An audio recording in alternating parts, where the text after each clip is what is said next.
বর্তমান সময়ে বদলে যাওয়া জীবনযাত্রা, অনিয়ন্ত্রিত খাদ্যাভ্যাস ও শারীরিক পরিশ্রমের অভাবে ডায়াবেটিস বা ব্লাড সুগার একটি নীরব কিন্তু গুরুতর স্বাস্থ্য ঝুঁকি হিসেবে দ্রুত ছড়িয়ে পড়ছে। বয়স বাড়ার সঙ্গে সঙ্গে এই রোগে আক্রান্ত হওয়ার সম্ভাবনা বেড়ে যায়। ফলে সময়মতো সচেতনতা ও নিয়মিত পরীক্ষা অত্যন্ত জরুরি হয়ে উঠছে। ডায়াবেটিস প্রতিরোধ ও নিয়ন্ত্রণ নিয়ে বেশ কিছু গুরুত্বপূর্ণ পরামর্শ দিলেন এন্ডোক্রাইনোলজিস্ট বিশেষজ্ঞ শুভাশিস নিয়োগী। ডাক্তার নিয়োগীর মতে, যাদের পরিবারে ডায়াবেটিসের ইতিহাস রয়েছে তাদের ছোটবেলা থেকেই স্বাস্থ্যকর জীবনযাত্রা অনুসরণ করা প্রয়োজন। ৩৫ বছর বয়সের পর নিয়মিত ফাস্টিং, পিপি ও HbA1c পরীক্ষা করালে রোগ আগেভাগে ধরা পড়ে। বারবার প্রস্রাব, অতিরিক্ত তৃষ্ণা, দুর্বলতা বা হঠাৎ ওজন কমে যাওয়া ডায়াবেটিসের সাধারণ উপসর্গ। চিকিৎসায় টাইপ 2 ডায়াবেটিসে খাদ্য নিয়ন্ত্রণ, ব্যায়াম ও ওষুধ কার্যকর হলেও টাইপ 1-এ ইনসুলিন অপরিহার্য।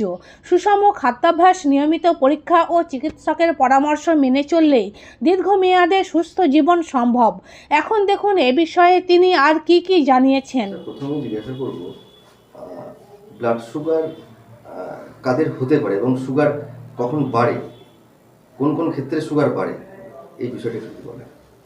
নমস্কার, আমি ডক্টর শুভাশিস নিয়োগী। আমি একজন এন্ডোক্রিনোলজিস্ট মানে সুগার, থাইরয়েড, মূলত সুগার, থাইরয়েড, তাছাড়াও অন্যান্য হরমোন জড়িত সমস্যা, যেরকম বাচ্চাদের হাইট না বাড়া বা বিভিন্ন রকমের মহিলাদের ঋতুস্রাবের সমস্যা। তো এইসব সমস্যাগুলো নিয়ে আমরা ডিল করি। তো আপনার কোশ্চেনটা খুবই যথাযথ যে সুগার কাদের হতে পারে আর এটা কিভাবে ডিটেক্ট করব আমরা, সেটাই তো। তো সুগার কাদের হতে পারে এই ব্যাপারটা, সুগার সবার হতে পারে। তো এখনকার দিনে আমাদের যা লাইফস্টাইল আছে, আমাদের যা খাওয়ার ধরন আছে, সেগুলোর জন্য সুগার ডেভেলপ করা খুবই কমন একটা ব্যাপার। তো যাদেরই এই যে সুগার যেটা আমরা বলি, সেটাকে আমরা মূলত একটা টাইপ 2 ডায়াবেটিস থাকে, যেটা হচ্ছে সব থেকে কমন টাইপ। আর অন্যান্য টাইপ থাকে ডায়াবেটিসের, যেরকম টাইপ 1 থাকে, আরও কিছু রেয়ার ডায়াবেটিসের ধরন থাকে, সেগুলো আলাদা। কিন্তু টাইপ 2 ডায়াবেটিস যেটা হয় সেটা আমাদের যে কারুর হতে পারে, কারণ আমাদের লাইফস্টাইল এখন খুবই খারাপ বলবো আমি। আর এই ওজন বেড়ে যাওয়া, এই সব জিনিসের জন্য তো যে বিভিন্ন রকমের যে গাইডলাইনগুলো আছে, যেগুলো আমরা হেল্প নিয়ে থাকি চিকিৎসা করার জন্য, তারা সবাই বলেছে যে একটা বয়সের পর সুগার টেস্ট সবার করা উচিত। কারণ সুগারের কিছু উপসর্গ থাকে সুগার বেড়ে যাওয়ার, যেগুলো হচ্ছে ওজন কমে যাওয়া, অত্যধিক মাত্রায় প্রস্রাব করা, অথবা অত্যাধিক মাত্রায় খিদে পাওয়া বা বারবার কোনো ইনফেকশন হওয়া, এগুলো হওয়া। সেগুলো সবার সবসময় থাকে না। আমরা ডিটেক্ট করতে অনেকটা দেরি করে ফেলি। এই সিমটমসগুলো যখন আসে তখন অনেক দেরি হয়ে যায়। পারিবারিক হিস্ট্রিটাও কি এর মধ্যে থাকে? হ্যাঁ, আমি ওটাতেই আসছি। তো সেই জন্য একটা বয়সের পর, যেটা হচ্ছে 35 বছরের পর, আমাদের সুগার নিয়মিত চেক করা উচিত। যদি এক বছর আমরা দেখলাম সুগার নর্মাল আছে, তাহলে পরের বছর চেক করলাম, তারপর 2-3 বছর ছাড়া ছাড়া চেক করলাম। আর এর আগে কাদের চেক করা উচিত? কিছু কিছু কন্ডিশন আছে যাদের পারিবারিক হিস্ট্রি আছে ডায়াবেটিসের, ইতিহাস আছে ডায়াবেটিসের। তাছাড়া যদি ওজন বেশি থাকে, মেটাবলিক সিনড্রোম বলে একটা জিনিস হয়, যেখানে ওজন বেশি থাকে, তার সাথে ব্লাড প্রেশার বেশি থাকতে পারে, তার সাথে কোলেস্ট্রলের সমস্যা হতে পারে। এই সমস্যাগুলো যাদের থাকে তাদেরকে রেগুলার সুগার চেক করা উচিত। এটা একটা। প্রেগনেন্সির আগে সুগার চেক করা উচিত, প্রেগনেন্সিতে আসার পর সুগার চেক করা উচিত। তো এইগুলো হচ্ছে বেসিক কিছু জিনিস যেগুলো ফলো করা উচিত। একবার নেগেটিভ থাকলে তাহলে বছরে একবার অ্যাটলিস্ট চেক করে নেওয়া হলো। তারপরে আর যদি কোনো উপসর্গ থাকে তাহলে তো সব সময়, যেরকম বাচ্চাদের ক্ষেত্রে টাইপ 1 ডায়াবেটিস হয়, তো সেইখানে যদি এই উপসর্গ থাকে, ওজন কমে যায়, জল তেষ্টা বেশি বেশি করে পায়, প্রস্রাব বেশি বেশি করে হয়, তাহলে সেই ক্ষেত্রে তো যখনই এই জিনিসগুলো ডেভেলপ করবে তখনই সুগার চেক করা উচিত। এবার সে চেকের ব্যাপারটাই আছে, সেটা ব্লাড সুগার যে টেস্ট হয়, এটা ফাস্টিং হয় এবং এটা খাবার পরে হয়। একদম সকালে যেটা খাবার আগে হয়, সেটা কি একদম কিছু না খেয়ে করবে, নাকি না নর্মাল যে মেডিসিন সুগারের যে খাচ্ছে সেটা খাওয়ার পর করবে? এইবার হচ্ছে এটা ডিপেন্ড করে, যদি কেউ আগের থেকে ডায়াবেটিস ডায়াগনোস নয়, তো তার ক্ষেত্রে যেটা করতে হবে, ফাস্টিংটা অ্যাটলিস্ট যেটা বলা হয় সেটা হচ্ছে 8 ঘন্টার একটা ফাস্টিং পিরিয়ড লাগে, তারপরে চেক করতে হয়। যারা ওষুধ খাচ্ছে তাদের জন্য এই জিনিসটা, পিপির ক্ষেত্রে পিপি জিনিসটা যেটা হচ্ছে সেটা হচ্ছে যারা ওষুধ খায়, যারা আগে থেকে ডায়াবেটিস ডায়াগনোস, তাদের ক্ষেত্রেই এটা মানে অ্যাপ্লিকেবল, বুঝতে পারলেন? মানে এই পিপি জিনিসটা ওষুধগুলো খাবে যেরকম নর্মাল ওষুধ খায়, নর্মাল খাবার খায়, তার 2 ঘন্টা পরে, খাওয়া স্টার্ট করার 2 ঘন্টা পর থেকে এই জিনিসটা করবে। যারা আগে থেকে ডায়াগনোস নয় তাদের ক্ষেত্রে পিপি জিনিসটার অতটা কি মানে ইয়ে থাকে না। সেখানে আমরা একটা গ্লুকোজ লোড দিই, একটা স্ট্যান্ডার্ড কন্ডিশন সেট করি, যেটা হচ্ছে একটা 75 গ্রাম 75 গ্রাম গ্লুকোজ দেওয়ার 2 ঘন্টা পরে আমরা দেখি যে কীরকম সুগারটা বাড়ছে। এর সঙ্গে একটা প্রশ্ন করবো, সেটা হচ্ছে গ্রাম্য এলাকায় অনেকে তো থাকেন যারা সরাসরি শহরে আসতে পারে না, এবং ধরুন একবারে দুটো টেস্ট ফাস্টিং এবং পিপি হয়ে ওঠে না, সেক্ষেত্রে বিভিন্ন যারা ল্যাবের যারা টেকনিশিয়ান তাদের সাহায্য নেয়।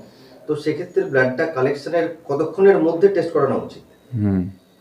মানে দেখুন, ব্যাপারটা হচ্ছে যেটা ফাস্টিং বললাম খালি পেটে, HbA1c এই রেসপেক্টটা অনেক বেটার, কারণ HbA1c যে কোনো সময় আমরা করতে পারি, কোনো প্রিকশন নেওয়ার দরকার নেই।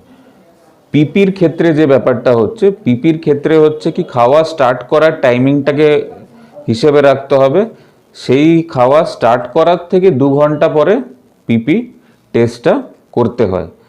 এইবার কিছু জিনিস মেনটেন করা উচিত, এই যে ল্যাব যারা করছে তাদেরও এটা মেনটেন করা উচিত কি স্যাম্পল প্রসেসিং, স্যাম্পলটা ক্যারি করার কিছু স্ট্যান্ডার্ড রুল আছে, সেগুলোকে ফলো করা উচিত। অনেকক্ষণ যদি ভায়েলটা মানে ফ্লুরাইড ভায়েলে ব্লাড কালেক্ট করা হয় সুগারে, যদি সেটা ঠিকঠাক করে না থাকে তাহলে অনেক সময় যে প্রবলেমটা হতে পারে, সুগারটা যে লেভেলে থাকা উচিত তার থেকে অনেক কম শো করতে পারে। তো এই জিনিসগুলো একটু ফলো করা উচিত, এটা ল্যাবের ক্ষেত্রে প্রযোজ্য। যাদের ডায়াবেটিস আছে তাদের সুগারের সাথে যেমন বলেন HbA1c, এছাড়া আর কি কি টেস্ট করা যেতে পারে? দেখুন, ডায়াবেটিস রোগটা হচ্ছে একটা মানে সিস্টেমিক ডিজিজ হয়ে গেছে এখন। মানে শুধু সুগার জিনিসটাকে আমাদেরকে কন্ট্রোল করাটা টার্গেট নয়। সুগার তো একটা বড় জিনিস, সুগার কন্ট্রোল ছাড়াও আরও অন্যান্য জিনিস ডায়াবেটিসের সাথে ওতপ্রোতভাবে জড়িত হয়। কি হতে পারে? লিপিডের সমস্যা, কোলেস্ট্রলের সমস্যা, এই জিনিসগুলো থাকতে পারে। তার সাথে লিভারের প্রবলেম হতে পারে। এখন লিভারের প্রবলেম খুব কমন ডায়াবেটিসে, মানে এখন অনেক বেশি করে ডিটেক্টেড হচ্ছে এই জিনিসটা। তাছাড়া কি হতে পারে? কিডনির প্রবলেম হতে পারে। তো কিছু টেস্ট থাকে যেগুলো, চোখের সমস্যা, সমস্ত কিছু হতে পারে। তাহলে আমাদের যেটা করতে, একটা তো সুগারের জন্য ফাস্টিং পিপি HbA1c দেখলাম, নেক্সট আমাদের কিডনির জন্য দেখতে হয়, সেখানে একটা ক্রিয়েটিনিন করতে হয়।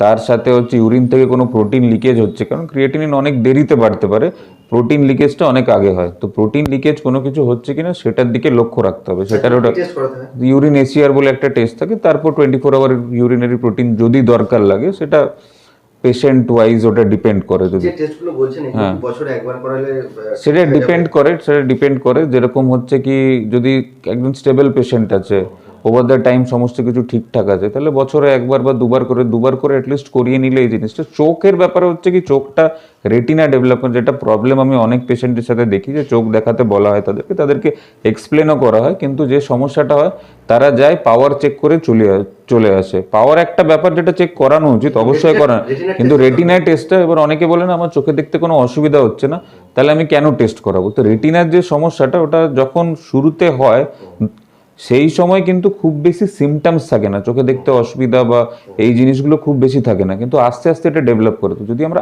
আগে এই জিনিসটাকে ধরতে পারি, তাহলে আমাদের ট্রিটমেন্ট করতে অনেক বেশি ইজি হবে। তাছাড়া লিভারের টেস্ট যেটা বললাম, একটা লিভারের LFT করা, LFTর কিছু কম্পোনেন্ট দেখা, এই জিনিসগুলো, হেমোগ্লোবিন দেখা, ইলেকট্রোলাইট দেখা, এইগুলো আছে, সেগুলো ডাক্তার যেরকমভাবে বুঝে, বা আর কি কোমরবিডিটি মানে আর কি সমস্যা আছে সেটা দেখে ডাক্তার বাবু যিনি আছেন তিনি সেগুলোকে ক্ল্যারিফাই করে দেবেন।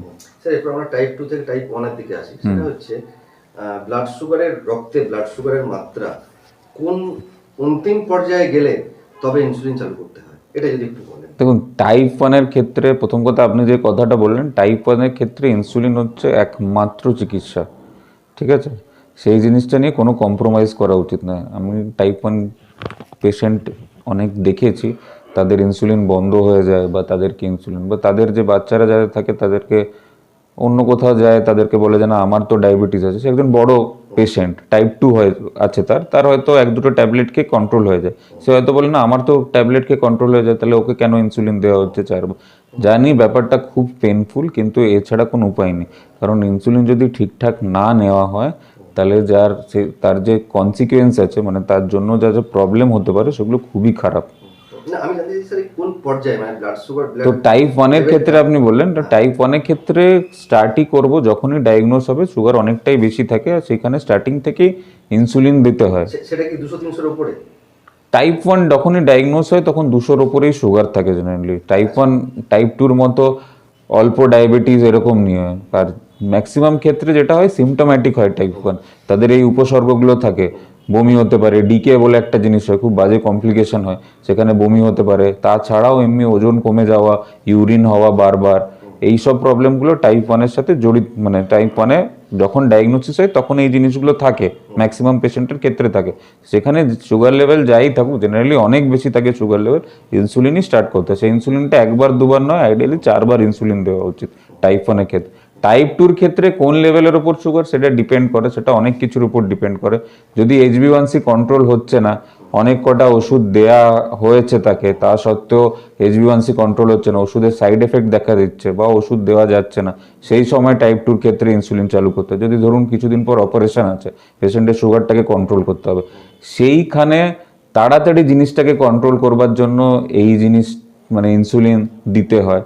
তাছাড়াও যদি যেটা বললাম, ওষুধের যদি সাইড এফেক্ট হচ্ছে বা ওষুধে কন্ট্রোল হচ্ছে না বা কোনো কমপ্লিকেশন হয়ে গেছে, যেরকম লিভারের সমস্যা, কিডনি সমস্যা, সেইখানে সব ওষুধ দেওয়া যাবে না। আরেকটা ইম্পর্টেন্ট জায়গা প্রেগনেন্সিতেও যেহেতু ওষুধের ক্ষতি করতে পারে সন্তানকে, তার জন্য প্রেগনেন্সির ক্ষেত্রেও ওষুধটা আমরা প্রেফার করি না। মেটফরমিন আমরা দিতে পারি, তাছাড়া ইনসুলিনই সবসময় আমরা দিই। স্যার আমরা বিদেশে শুনেছি এবং জার্নালে অনেক সময় দেখেছি সেমাগ্লুটাইড ওষুধ যেটা বেরিয়েছে, তো সেটা কি আমাদের ভারতবর্ষে শুরু হয়েছে, চালু করা শুরু হয়েছে? হ্যাঁ, সেমাগ্লুটাইড শুরু হয়ে গেছে। সেমাগ্লুটাইড খরচাটা কত সেটা যদি বলেন? দেখুন, খরচাটার ব্যাপারে আমি বলছি। প্রথমে সেমাগ্লুটাইড হচ্ছে একটা GLP-1, ঠিক আছে? তো এটা হচ্ছে আমাদের গাটে বা আমাদের পেটের মধ্যে কিছু হরমোন তৈরি হয় যেটা সুগারটাকে কম করতে সাহায্য করে। সেটা হচ্ছে খাবার আমরা যখন খাই তখন সেই জিনিসটা রিলিজ হয় পেটের মধ্যে, সেটা ইনসুলিন সিক্রিশনটাকে বাড়ায়। তাছাড়াও এর অনেক কটা এফেক্ট আছে। মানে এখন হেনো অর্গান নেই যার ওপর কোনো এফেক্ট নেই। ব্রেনের থেকে এফেক্ট, ব্রেনের ওপর কাজ করে খাওয়ার ইচ্ছেটাকে কমিয়ে দেয়। তাছাড়া হার্টের ওপর খুব ভালো এফেক্ট আছে, লিভারের ওপর খুব ভালো এফেক্ট আছে। কিছু এফেক্ট ডাইরেক্ট আছে, কিছু এফেক্ট ওজন কমিয়ে আছে, ঠিক আছে?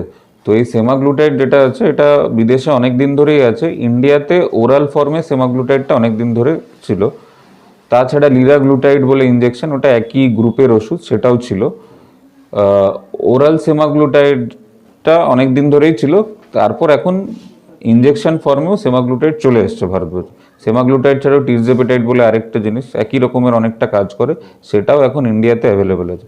এবার সেমাগ্লুটাইডের খরচ যেটা আছে এখন, খরচটা অনেকটাই বেশি আছে, কারণ একটা ওষুধ যেটা এটা খুবই ভালো ওষুধ, অনেক কটা এফেক্ট আছে। একটা ওষুধ যখন তৈরি করতে হয় তখন এর পেছনে অনেক রিসার্চ ডেভেলপ করে জিনিসটাকে তৈরি করতে হয়। প্লাস এটা বিদেশি ওষুধ, এখন ইন্ডিয়াতে প্রোডাকশন হচ্ছে, তো এটার খরচটা আগে অনেক বেশি ছিল সেমাগ্লুটাইডে। কিন্তু রিসেন্টলি ড্রাগটা মোস্ট লাইকলি, এখনও শিওরিটি নেই কিছু, কিন্তু মোস্ট লাইকলি মার্চ এপ্রিলের পর জিনিসটা অফ পেটেন্ট হবে। একবার অফ পেটেন্ট হলে এর খরচটা অনেকটাই কমে যাবে। এখন সেমাগ্লুটাইডে যেটা ডোজ ওয়াইজ এটা ডিপেন্ড করে, লোয়েস্ট ডোজের দাম 8,000 to 9,000 মান্থলি, ঠিক আছে? উইকলি একটা করে ইনজেকশন নিতে হয়। তো ম্যাক্সিমাম ডোজটা 13,000-14,000 পর্যন্ত যায়। তো এখন টিরজাপিটাইডের দামটা আরেকটু বেশি। ওরাল সেমাগ্লুটাইডও মোটামুটি এরকম 9-10 হাজার টাকার মতো ডোজ। এখন অফ পেটেন্ট হয়ে গেল, হোপফুলি দামটা অনেকটাই কম হবে। স্যার নিউক্লিয়ার মেডিসিন, এটা ব্লাড সুগারের উপর কোনোভাবে কাজ হয়? কি মেডিসিন? নিউক্লিয়ার মেডিসিন যেটা আছে। Nuclear medicine?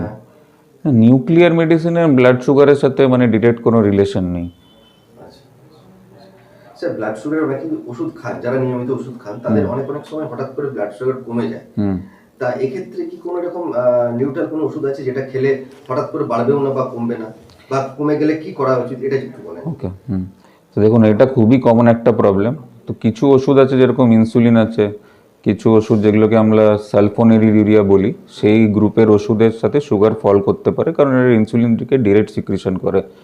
বাকি ওষুধ যেরকম মেটফরমিন বা SGLT2 যেরকম ডাপা, এম্পা, এগুলো ডিরেক্টলি সুগার ফল করায় না, কিন্তু যদি এমন ওষুধ চলছে যেখানে সুগার ফল করার চান্সেস বেড়ে যায়, সেখানে এরাও কন্ট্রিবিউট করতে পারে সুগার ফল করার ক্ষেত্রে। তো দেখুন, এবার কিছু একটা চিকিৎসা আমরা দিচ্ছি, ঠিক আছে, তো সেটার কিছু সাইড এফেক্ট থাকবেই, কিছু ডাউন সুগার কমে যাওয়া, হয়ে যাওয়া, এইরকম কিছু সাইড এফেক্ট এটা হবে। তো তার জন্য আমাদের মেডিসিন ইউজ করছে, হ্যাঁ হতেই পারে, তার সাথে আরো অনেক কটা ফ্যাক্টর থাকে। যেরকম একটা ইম্পর্টেন্ট ফ্যাক্টর হচ্ছে, হঠাৎ করে নর্মালি এত হাঁটাহাঁটি করে না, একদিন খুব এক্সারসাইজ করে নিল, তখনই সুগার ফল করতে পারে। খাওয়া দাওয়া, মিল স্কিপিং, এই প্রবলেমগুলো, খাওয়া দাওয়া করলো না কিন্তু ওষুধগুলো খেলো, খাওয়া দাওয়া ঠিক করে করলো না, সেখানে সুগার ফল করতে পারে। অথবা কিছু অ্যাডভান্স ডিজিজে, যেরকম কিডনির সমস্যা হলে, লিভারের সমস্যা হলে সুগার ফল করার টেন্ডেন্সিটা বেড়ে যায়। বা অন্যান্য কোনো ওষুধ খাচ্ছে যার জন্য সুগার ফল করতে পারে, মানে অ্যাসোসিয়েটেড ওষুধ যার জন্য সুগার ফল করতে পারে। তার জন্য প্রথম কথা হচ্ছে, এইগুলো এবার পার্সোনালাইজ ম্যানেজমেন্ট হয়। আছে কিছু ওষুধ, কিন্তু এবার সুগারটাকে কন্ট্রোল রাখাও খুব ইম্পর্টেন্ট।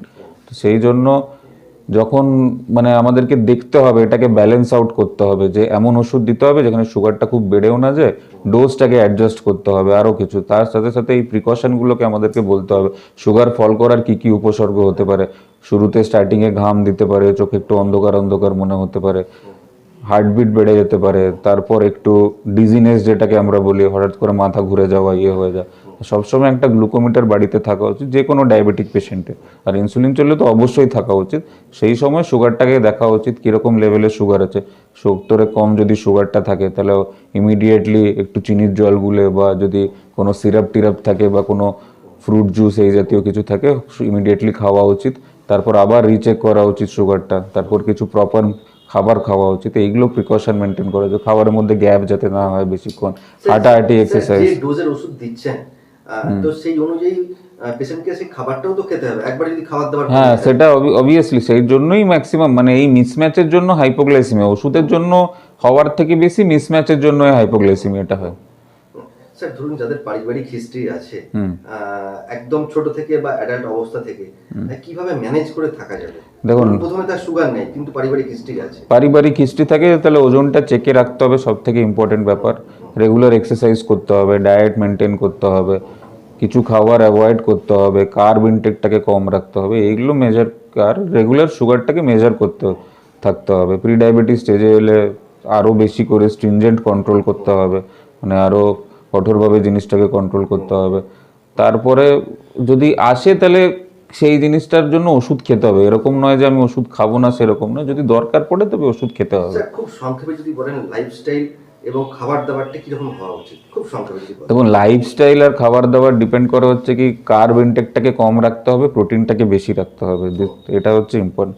কার্বের মধ্যে কমপ্লেক্স কার্বোহাইড্রেটটাকে বেশি রাখতে হবে, ভেজিটেবলস, অ্যাডুকেট অ্যামাউন্ট অফ জল খেতে হবে, ফ্রাইড ফুড এগুলোকে একদম অ্যাভয়েড করতে হবে, সুগার কাট ডাউন করতে হবে, চিনি বাইরের থেকে বা মানে যেগুলো ইজি সোর্স অফ কার্বস, সেইগুলোকে যতটা পারা যায় কাট ডাউন করতে হবে। একটা হোল মিল খেতে হবে, ঠিক আছে, মিল স্কিপ করা বা এর দরকার নেই, কিন্তু কার্বসটাকে কম রাখা হলো, প্রোটিনটাকে বেশি রাখা হলো, ফাইবার্স অ্যাডুকেট অ্যামাউন্টটা থাকলো, এটা। তার সাথে রেগুলার এক্সারসাইজ করা, স্ট্রেসটাকে কম রাখা, ঘুমের দিকে লক্ষ্য রাখতে হবে, at least 6 to 7 hours of sleep দরকার, ঠিক আছে। তো এইগুলো ফলো করতে হবে। স্যার বাঙালির ভাত এবং আলু খাওয়াটাও এটা ছাড়ার একটা না, ব্যাপার। ছাড়ার কোনো দরকার নেই। দেখুন, সুগারে এটা একটা মিথ যে সমস্ত কিছু ছেড়ে দিতে হবে, অ্যামাউন্টটাকে ব্যালেন্স করতে হবে, কার্বসটাকে ব্যালেন্স করতে হবে, সেটাই। ভাতটা অল্প করে খাবে, আলুটা অল্প করে খাবে, প্রোটিন আর ভেজিটেবলসগুলো বেশি করে খাবে। স্যার একদম শেষের প্রশ্ন, সেটা হচ্ছে অনেকেই এখন দেখছি লেখা আছে বা পেপারে বের হচ্ছে, সেটা হচ্ছে সেনারা বলছেন যে সন্ধ্যা 7টার মধ্যে খেয়ে নিতে এবং সকাল 8টার পর খাবার খেতে, এটাতে করে কি সুগার বা এখন ডিরেক্ট ট্রায়াল সেরকম কিছু নেই, কিন্তু এটাকে টাইম রেস্ট্রিক্টেড ইটিং বলা হয়, ঠিক আছে। তো এটা করা যেতে পারে, কেউ যদি প্রেফার, হ্যাঁ, শরীরের পক্ষে ভালো। অনেক কিছু থাকে, এই যে আমাদের অ্যাকচুয়ালি বডি, এটা খুবই একটা কমপ্লেক্স জিনিস, কারণ আমাদের এই জিনিসটা যেটা থাকে, এটাকে সার্কাডিয়ান রিদম বলা হয়। মানে আমরা যদি হিস্টোরিক্যালি দেখি, তাহলে আমরা একটা টাইমে আমাদের যারা অ্যানসেস্টার ছিল, তারা হচ্ছে কি ঘুম থেকে উঠতো খুবই সকাল সকাল, তারপর তাড়াতাড়ি খেয়ে ডিনার খেয়ে শুয়ে যেত। তো আমাদের বডিও হিস্টোরিক মানে এইভাবেই রেসপন্ড করে। তো যদি আমরা রাতে তাড়াতাড়ি ডিনারটা সেরে নিতে পারি, তাহলে এই যে সার্কাডিয়ান ক্লুজ যেগুলোকে আমরা বলি, এই লাইট মানে ঘুমোনো ওঠা মানে লাইট ডার্ক সাইকেল, এইগুলোকে মেনটেন করে যদি আমাদের লাইফস্টাইলটাকে অ্যাডজাস্ট করতে পারি ডেফিনেটলি। প্লাস এই যে আপনি বললেন যেটা যে রাতে খেয়ে নিল তারপর দেরিতে খেলো, এই যে এটাকেও বলা হয় একটা ইন্টারমিটেন্ট ফাস্টিং এর মতো একটা জিনিস, মানে অনেকক্ষণ একটা খাবারের গ্যাপ হলো, তাতে কি হলো যে যেই টাইমটা আমরা খাবারটা কনজিউম করছি মানে আমরা খাচ্ছি সেই টাইম পিরিয়ডটা কমে যাচ্ছে, তাহলে ক্যালোরির ওপরও একটা রেস্ট্রিকশন এসে যাচ্ছে। তো আলটিমেটলি ডায়াবেটিক যারা পেশেন্ট তারা এটা করতে পারে। হ্যাঁ করতে পারে, কিন্তু কিছু জিনিস লক্ষ্য রাখতে হবে, ডিপেন্ড করে এবার কারা ইনসুলিন নিচ্ছে এগুলো তো বলে মানে তাদের ক্ষেত্রে জিনিসগুলো হ্যাঁ ফল করতে পারে, ইয়ে করতে পারে। যারা ডায়াবেটিস ডেভেলপ করেনি তারা এই মিল প্ল্যান ওজন কমানোর জন্য ইউজ করতে পারে। ঠিক আছে, আচ্ছা স্যার জিজ্ঞেস করবো, আরামবাগের মধ্যে আপনি কোথায় কখন কখন অ্যাভেলেবেল থাকেন? আমি আরামবাগের মধ্যে এখানে বাস স্ট্যান্ডের কাছে আস্থা পলিক্লিনিক আছে, এখানে আস্থা হসপিটাল ব্রাদার, তো এখানে আমি বসি। তো আমি বুধবার দিন করে অল্টারনেট বুধবার করে বসি আমি এখানে। প্রতি সপ্তাহে বুধবার? না, আমি অল্টারনেট বুধবার করে বসি। অনেক ধন্যবাদ স্যার। ধন্যবাদ।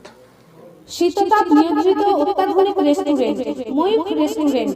এখানে পাবেন চাইনিজ, পোলাও, বিরিয়ানি, তন্দুরি সহ সমস্ত রকম খাবার। এছাড়াও কাস্টমারদের সুবিধার্থে হোম ডেলিভারির বিশেষ ব্যবস্থা রয়েছে। পাশাপাশি যে কোনো অনুষ্ঠানের জন্য ভাড়া দেওয়া হয়। আমাদের ঠিকানা থানাকুল হেলান সংলগ্ন তিলক চক। Phone number 8617492616 9732162360। সেরা খাবারের স্বাদ পেতে আজই আসুন ময়ূখ রেস্টুরেন্টে।